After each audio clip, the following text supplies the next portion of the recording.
I would like to once again extend thanks on behalf of the proposition team to everybody in the room today.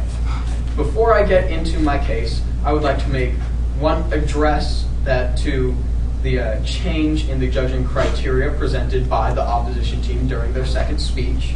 And then I will briefly move through 8 voting issues in today's debate and make 2 brief refutations. Now first, we have been presented by the opposition team with an opposing house, that being the house to be implemented into the judging criteria, the superiority of one values via general values. However, we as the proposition still cannot accept this definition because it is far too broad. Think about it. General values to whom? Who are these general values to? To the Taliban? Well, then certainly the proposition teams wins. General values to NATO executives? Then certainly the opposition team wins. We cannot possibly debate under this new definition because it is far too broad. General values of who? General values of the globe? There are no general values of the globe. We have clashing values in our world. We cannot possibly choose a select few values from nowhere and say, okay, here are our values, we want you to judge on this, judge, because they have not been presented to us, so we have not had an effective chance to argue these. I will briefly take your point, yes. Isn't it true that we proposed this redefinition in our first speech and you accepted it to be our side versus your side of the Taliban? What you presented was that you wanted to debate in general. However, you never specified which values we were going to judge by. So we cannot possibly judge by these values, because if we were going to judge by the general values, those being the general values of the world, then we would have a hodgepodge of opposing views. We can't judge by a hodgepodge of opposing views because putting in the same information will get out conflicted results. Now, briefly going through a multitude of voting issues. First, they said that in their rebuttal, they said that everybody wants to win, of course, so we should value the lives. Well, what we're saying is that 30 million Afghanis will have a legitimized government, not one imposed on them by the insurgent NATO forces.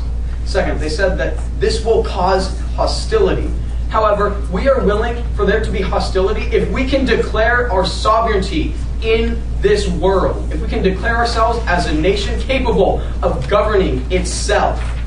Moving on, our first voting issue, that of the a priori issue, the prima facie issue, that they did not bring up in their first constructive speech. They wanted to change the judging criteria and suddenly shift how the debate should be had by saying that we're going to use general values, which I've already shown are completely vague and not usable in today's round. So we as the proposition, I'm sorry, not at this time, we as the proposition motion that we keep with this two-house system. However, we can't make judgments under their house. So unfortunately today, only judgments will be made under the house presented by the proposition team, that being the house of the Taliban and the values therein. Our second voting issue, you can't let lives go and have them be fruitless. We can't let the lives lost be for a pointless war. We must legitimize our government so that the people who have been killed, the lives taken by the insurgent forces, will once again have a purpose, have been used to cause something, to cause the sovereignty of our nation. Now, in address to the first advantage presented by the proposition team, there was discrepancy over the jihad. However, what we are arguing is that the death caused by the insurgents, if we quit now, these will be lives lost in vain. These lives will have ended for no purpose. We must cause something. We must have some change instituted by this. We can't simply let these people go.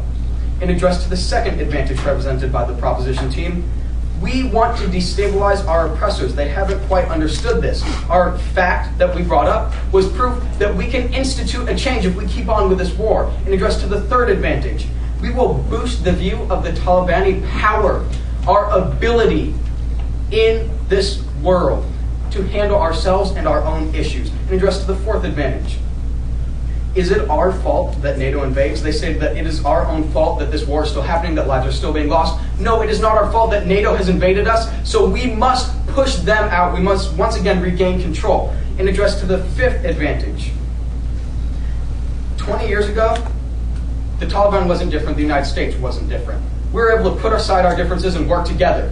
we should do that once again. We should allow Taliban to take control of Afghanistan. I'm sorry I won't be able to make my 2 points on the disadvantages, but I would like to once again thank everybody in the room for being here today and making this debate possible. Thank you.